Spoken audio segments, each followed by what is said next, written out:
Le coton blanc a longtemps quitté le Burkina Faso tel quel, laissant la valeur s'évaporer au-delà des frontières, alors que les villages restaient dépendants et fragiles. En 2025, un cap a été fixé: réintégrer la chaîne de valeur, rallumer les usines assoupies, transférer la fierté agricole vers une puissance industrielle concrète pour convertir la matière première en salaire, savoir-faire et dignité locale. Pourquoi cela vous concerne-t-il et que promet vraiment Ibrahim Traoré pour transformer ce fil en souveraineté mesurable? La suite dévoile la mécanique. La promesse du projet d'Ibrahim Traoré dépasse la seule renaissance industrielle. Elle trace la possibilité d'une souveraineté mesurable, enracinée dans le travail et la valeur ajoutée. L'enjeu central est clair. Si le Burkina Faso parvient à garder sur son sol la transformation du coton, il récupère non seulement des revenus, mais surtout une dignité économique longtemps confisquée. En 2025, le plan national d'industrialisation du coton s'affirme comme une politique de survie, non comme un slogan. Il lie les producteurs, les ingénieurs et les ouvriers dans un même dessein: produire ce que l'on consomme, consommer ce que l'on produit. L'intérêt concret: 10. Chaque usine rallumée devient un symbole de continuité nationale. Chaque fil tissé localement, un fragment d'indépendance retrouvé. Mais cette promesse engage: maintenir la cadence, former la relève et défendre les marges de l'économie contre les pressions extérieures.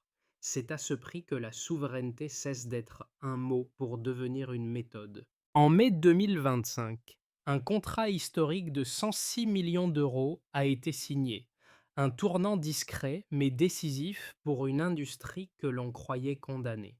En moins de 2 ans, sous l'impulsion directe d'Ibrahim Traoré, le Burkina Faso a fait renaître un secteur textile que les experts internationaux considéraient comme obsolète. Ce mini-réveil industriel n'a rien d'un hasard. Le plan repose sur un enchaînement rigoureux: réactiver, moderniser, réguler. Trois mouvements qui traduisent la logique d'une économie de transformation plutôt que d'extraction. Derrière chaque décision, une même idée: faire du coton non plus un produit d'exportation, mais un moteur de valeur interne. À Bobo-Dioulasso, à Pabré, à Soro, les anciennes usines Safacob et Otex Burkina se rallument. Les machines, longtemps silencieuses, ronronnent à nouveau. Les ouvriers redécouvrent un geste oublié. Le changement s'incarne d'abord dans les chiffres. Plus de 700 000 tonnes de coton intégrées dans une stratégie nationale, plus de 4 000 emplois directs créés, des milliers d'emplois indirects dans le transport et la maintenance. Ces données, modestes à l'échelle mondiale, représentent une révolution pour un pays dont l'économie textile ne pesait plus que 3% du PIB en 2022. Mais la portée dépasse les pourcentages. Elle redessine la géographie du travail et la perception même du progrès. Pour la première fois, les familles de cultivateurs voient leurs récoltes rester au pays. Les femmes, autrefois confinées à l'artisanat informel, trouvent un emploi stable dans les ateliers de tissage. Les jeunes ingénieurs formés à Ouagadougou s'approprient la mécanique textile. Ce tissu humain forme la trame invisible du redressement. Ibrahim Traoré l'a résumé d'une phrase: ce n'est pas une usine que nous reconstruisons, c'est un symbole. Une souveraineté économique n'a de sens que lorsqu'elle relie les mains, les machines et les idées. À Pabré, dans la périphérie de Ouagadougou, Awa, couturière de 30 ans, symbolise cette transition silencieuse. Autrefois employée dans un petit atelier artisanal, elle travaille désormais dans l'usine Safacob relancée. Ses blouses médicales, cousues avec du coton local, circulent dans les hôpitaux du pays.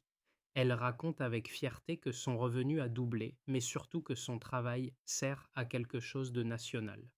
Cette transformation individuelle illustre l'ambition collective portée par Ibrahim Traoré, replacer l'humain au cœur du redressement d'industriel. Chaque geste, chaque couture devient une affirmation de souveraineté. Les ouvriers, les ingénieurs, les techniciens ne sont plus de simples exécutants, mais des acteurs d'un projet économique qui leur appartient. À Soro, l'usine Otex Burkina incarne la même renaissance. Conçu pour transformer plus de 2000 tonnes de fibres par an, le complexe promet plus de 4000 emplois directs et un impact régional étendu. Là-bas, de jeunes ingénieurs formés en partenariat avec la Turquie apprennent à concevoir leurs propres machines, réduisant la dépendance technologique. L'effet est immédiat. Les campagnes retrouvent un débouché stable, les villes une dynamique d'emploi. Le pays cesse d'être un fournisseur de matières brutes pour devenir un transformateur conscient. Dans cette équation, Ibrahim Traoré apparaît moins comme un chef d'État que comme un guide de trajectoire. Il oriente sans centraliser, il symbolise sans se substituer. Car la véritable souveraineté ne se décrète pas, elle se fabrique, ligne après ligne, fil après fil. Et dans le regard d'Awa, c'est déjà le futur du Burkina Faso qui se tisse, solide et lucide. Tout a commencé par un constat brut. Le coton burkinabé, surnommé l'or blanc, rapportait davantage à ceux qui le revendaient qu'à ceux qui le cultivaient. Cette asymétrie, Ibrahim Traoré l'a affrontée sans détour. Son premier acte fut politique, reprendre la main sur la chaîne de valeur. En quelques mois, les chantiers s'ouvrent à Pabré, Soro et Bobo Dioulasso. Les anciennes structures industrielles sont réhabilitées, leurs machines rénovées, leurs ouvriers rappelés. La première étape, la réactivation, s'est jouée sur le terrain symbolique. Lors de sa visite à l'usine Safacob, Traoré déclare: Ce bâtiment n'est pas une usine, c'est un drapeau. Le message se propage au-delà des murs. Produire localement devient un acte de fierté nationale. En juillet 2025, les premiers rouleaux de coton hydrophile sortent des ateliers, marquant la fin d'une décennie de silence industriel. Puis vient la phase d'industrialisation. À Soro, le complexe Otex Burkina prend forme, avec une capacité annuelle de 2000 tonnes et 4000 emplois directs à la clé. L'investissement, soutenu par la Société islamique internationale de financement du commerce, consolide la base énergétique et les programmes de formation. Dans le même temps, une partie des fonds sert à moderniser les machines et à faciliter l'accès au crédit pour les entrepreneurs textiles. Enfin, la troisième phase, la régulation. Ibrahim Traoré fait voter une hausse des taxes sur les fils importés, tout en subventionnant l'énergie pour les usines locales. Cette stratégie double, protection et incitation, crée un effet de levier immédiat. En moins d'un an, les importations de tissus chutent de 30%, tandis que la production nationale couvre les besoins du secteur médical et éducatif. Les coopératives féminines, autrefois cantonnées à l'artisanat informel, rejoignent la chaîne industrielle. De nouveaux ateliers se multiplient, soutenus par des programmes de microcrédit et par une demande publique stable. Mais le plus marquant reste la transformation sociale. Dans les campagnes, les producteurs bénéficient d'un meilleur prix d'achat du coton brut, augmenté de 12% en moyenne. En ville, les ouvrières textiles deviennent le visage d'une modernité économique centrée sur le travail et non sur l'assistance. Traoré sait pourtant que chaque succès cache une tension. Le coût de l'énergie demeure élevé, les formations techniques encore incomplètes, certaines machines datées. Il ne s'en cache pas. La souveraineté n'est pas un confort, c'est une endurance.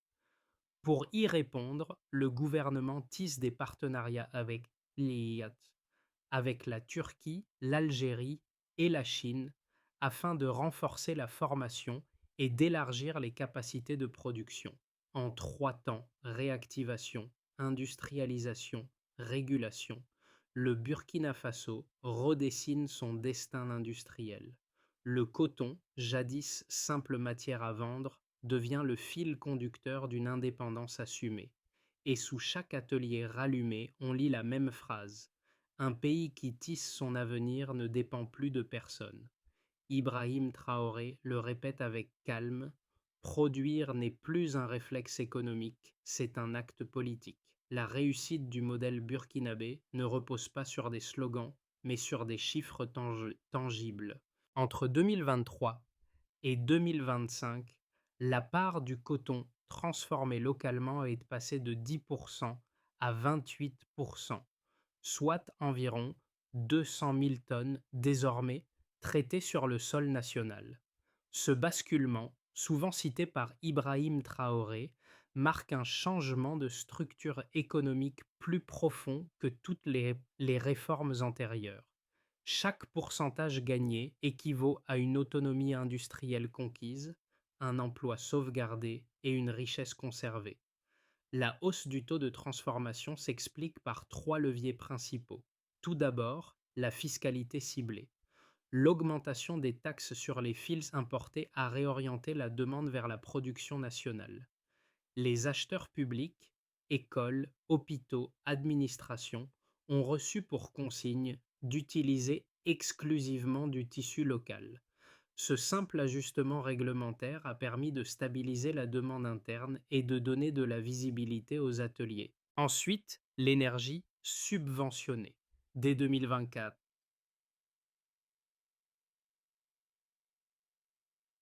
les usines textiles bénéficient d'un tarif énergétique préférentiel réduisant leur coût de production de près de 18%.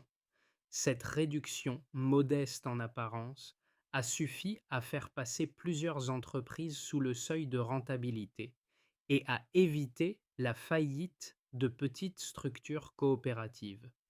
Ibrahim Traoré l'a présenté comme un amortisseur de souveraineté, un investissement à court terme pour un rendement national durable. Enfin, l'emploi industriel.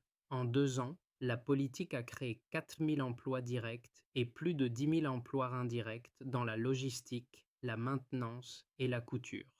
Une ouvrière textile soutient, selon les estimations officielles, 3 emplois supplémentaires dans la chaîne d'approvisionnement.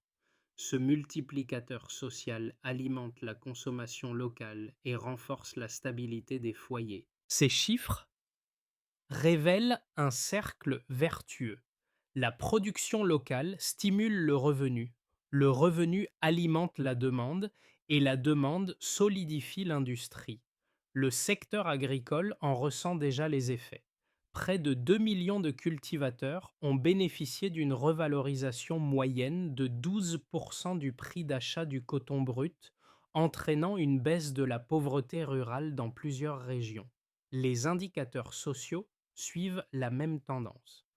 Le taux d'emploi féminin dans le textile atteint désormais 42% contre 25% avant la réforme. Les salaires moyens des ouvrières urbaines ont doublé entre 2023 et 2025, soutenant un pouvoir d'achat local inédit. Dans les centres techniques de Ouagadougou, de jeunes ingénieurs se forment à la conception de machines adaptées au climat et aux matières premières locales, réduisant la dépendance envers les importations technologiques. Sur le plan macroéconomique, le coton contribue désormais à 8% du PIB industriel contre 3% dans un d'eux. Les exportations de produits finis, tissus médicaux, uniformes, bandages ont dépassé le seuil de 25 millions d'euros en 2025. Ces chiffres ne traduisent pas seulement une réussite sectorielle, ils incarnent le basculement d'un pays qui choisit de bâtir sa prospérité à partir de ses propres ressources. Ibrahim Traoré l'affirme avec constance, l'industrialisation n'est pas un rêve, c'est un calcul. Tout modèle économique, même porteur, suscite la controverse. Celui d'Ibrahim Traoré n'échappe pas à la règle. Les partisans y voient la première tentative sérieuse d'émancipation industrielle en Afrique de l'Ouest. Ses détracteurs, un risque de protectionnisme ruineux pour un petit producteur isolé. Le premier argument critique tient à la viabilité financière du projet. Selon certains économistes occidentaux, le Burkina Faso ne pourrait soutenir durablement une filière textile sans subvention massive. Ils redoutent qu'une dépendance budgétaire interne remplace la dépendance extérieure. Pour eux, la hausse des taxes sur les importations et les aides énergétiques pourrait gonfler les prix à la consommation et créer une inflation structurelle. Mais les données officielles contredisent ce scénario. La production locale couvre déjà plus de 40% des besoins nationaux en textile et les revenus agricoles progressent de 10% par an. L'effet sur le pouvoir d'achat reste positif.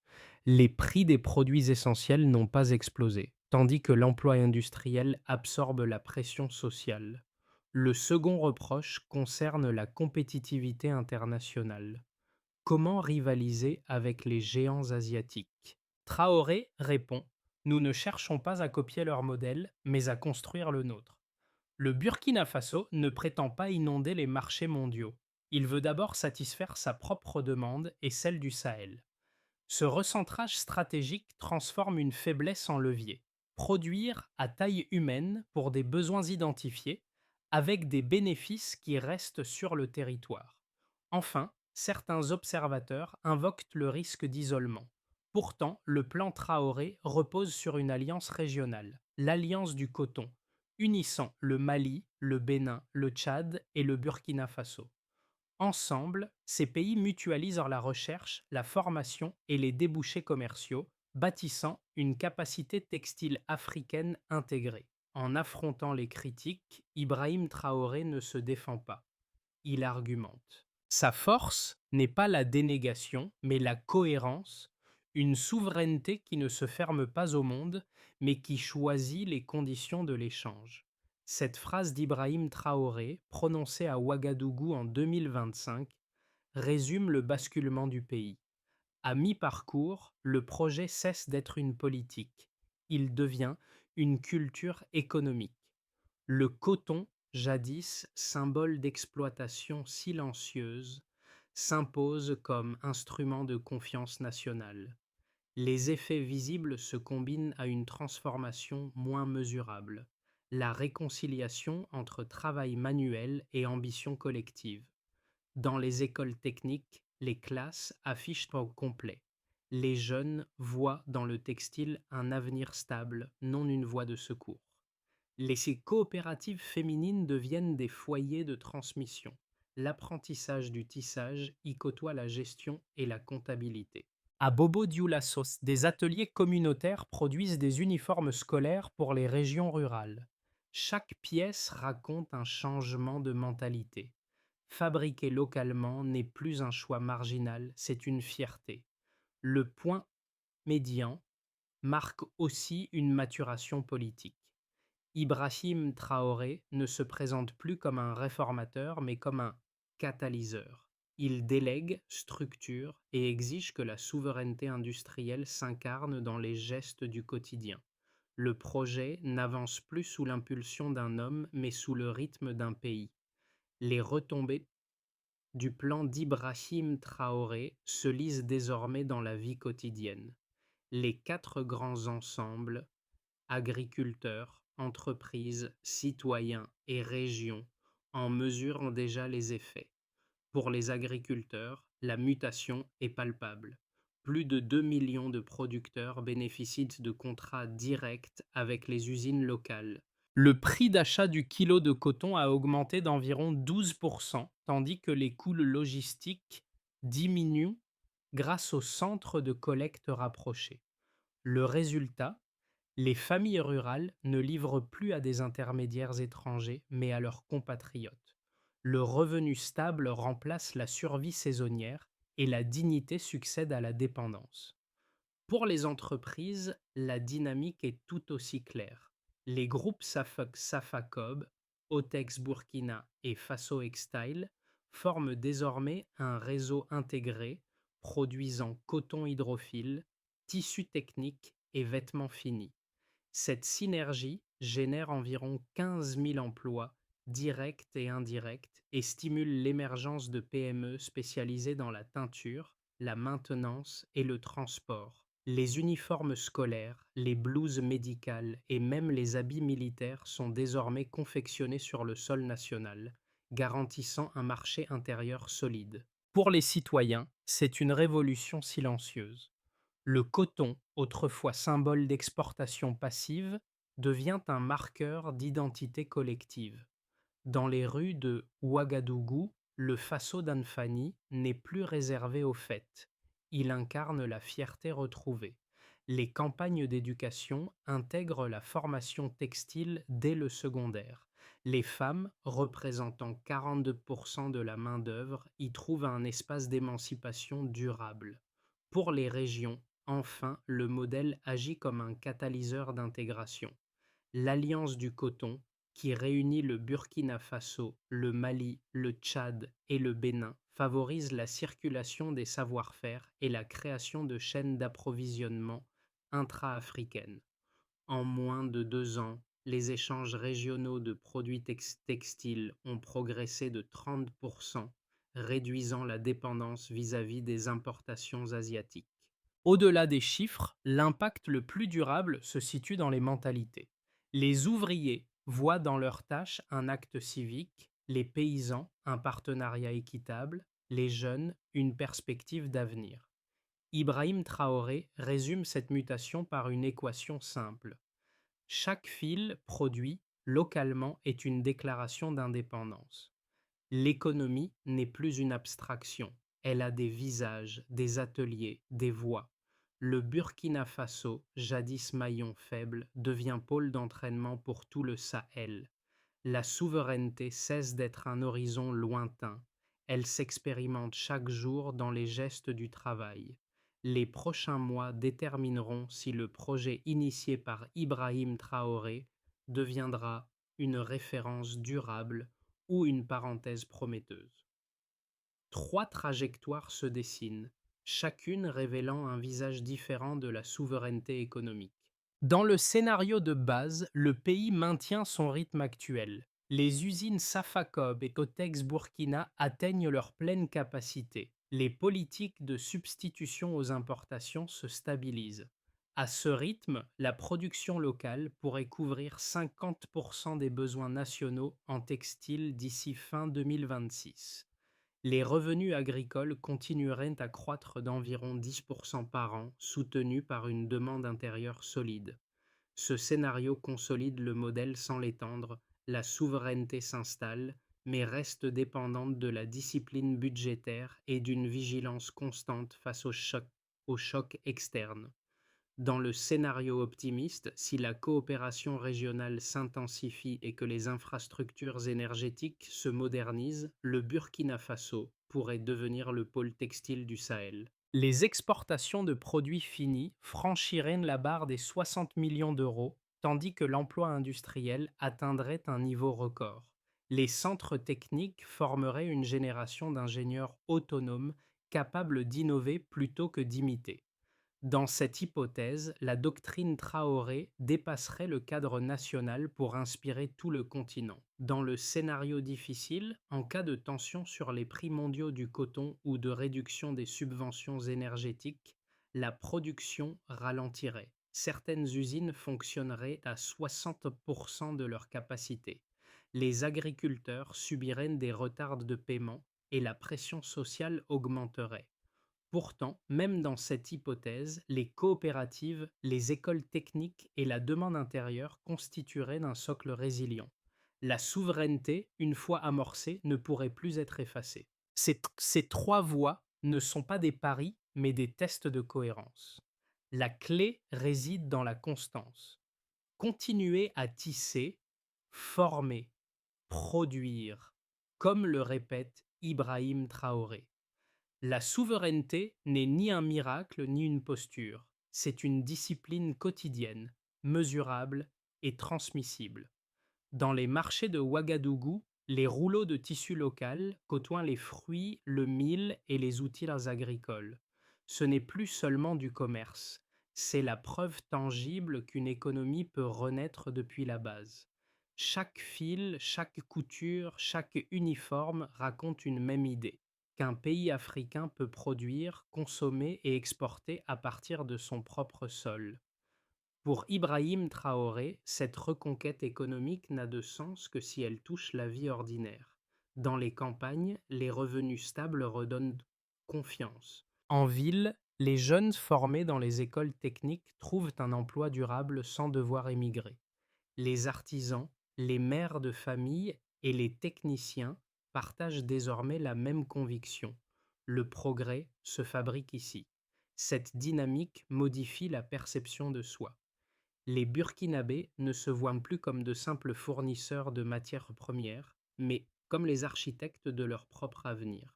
Les ouvrières, souvent premières à entrer dans les ateliers, deviennent aussi les premières à en diriger certains. L'autonomie professionnelle se transforme en symbole social. Le changement s'étend jusque dans la culture. Les vêtements issus du faso d'infanie reviennent dans la vie quotidienne. Porter une blouse ou un uniforme local, c'est affirmer une appartenance, celle d'un pays qui croit de nouveau en ses mains. En plaçant la dignité au cœur du développement, Ibrahim Traoré ne fait pas seulement renaître une industrie, il reformule un contrat social. Produire pour exister, exister pour transmettre. La vision d'Ibrahim Traoré s'appuie sur une méthode structurée. Produire localement, former nationalement, commercer régionalement. Ce triptyque s'incarne dans une feuille de route précise, articulée autour de 5 étapes mesurables. D'abord, consolider la production. Les usines clés, Safacob, Otex Burkina et Faso Extile doivent atteindre leur pleine capacité d'ici 2026. Un fonds de modernisation est alloué au renouvellement des machines et à la stabilisation de l'approvisionnement énergétique. Ensuite, former les compétences. 10 centres techniques et universitaires sont interconnectés dans un réseau national du textile. Chaque centre doit produire 200 techniciens par an afin de remplacer progressivement les savoir-faire importés, puis structurer le marché intérieur. Les appels d'offres publics intègrent désormais une clause de contenu local, uniformes scolaires, blouses médicales et équipements militaires devront provenir à 80% de la production burkinabé d'ici 3 ans. Cette politique crée une demande stable et stimule la montée en qualité. Par ailleurs, ouvrir les débouchés régionaux. Grâce à l'Alliance du coton, le Burkina Faso vise une intégration commerciale complète avec le Mali, le Tchad et le Bénin. Des couloirs logistiques relieront les zones de production aux ports d'Abidjan et de Lomé. Enfin, mesurer et rendre compte.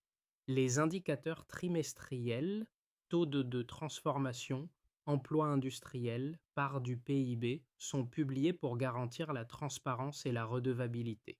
Cette rigueur transforme la souveraineté en politique mesurable. Comme le résume Ibrahim Traoré, l'indépendance n'est pas un mot, c'est une méthode que l'on peut vérifier. Dans l'usine Safacob de Bobo Dioulasso, les machines tournent à nouveau. Le même lieu, autrefois figé dans le silence, résonne aujourd'hui des voix d'ouvrières pliant les tissus du faso d'infanie. Ce décor simple, presque ordinaire, résume toute la vision d'Ibrahim Traoré, la renaissance d'une nation par ses propres mains. Chaque rouleau tissé localement porte plus qu'une valeur économique. Il porte une mémoire, celle d'un pays longtemps dépendant, désormais debout. Les gestes quotidiens, couper, coudre, assembler, deviennent des actes de résistance tranquille. Dans chaque fil, on lit la volonté de relier un passé d'exploitation à un futur de dignité. Les jeunes apprentis de Ouagadougou le disent avec leur le coton du Burkina Faso n'est plus une marchandise. C'est une déclaration. Un pays qui produit ce qu'il porte et porte ce qu'il produit a déjà commencé à se libérer.